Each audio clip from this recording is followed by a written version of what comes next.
So eucalyptus. So everybody uses eucalyptus.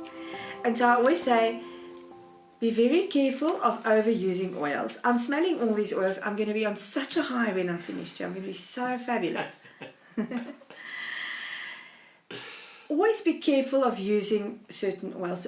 Be very careful of knowing what you're using. You go into pharmacies and that, and there are ranges of oils, and there's very little that they can actually put on the label.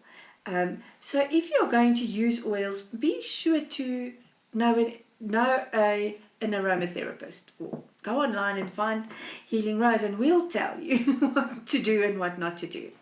So eucalyptus, it's in many oils. There's most oils or blends for things like humidifiers, because you can put oils into some humidifier.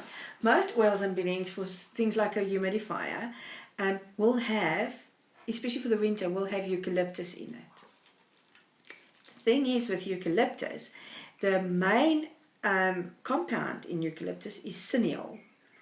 Cineol is actually the main compound of cyanide. So it's gonna kill you. Yeah, so there are people out there, if you can rub it on your skin, you can drink it. So let me tell you, less than a teaspoon will kill, ingested, swallowed, will kill a grown man. It's poison. But it's not poison if you've got 2 drops in your bath, or if you've got, so you wouldn't really use it for children.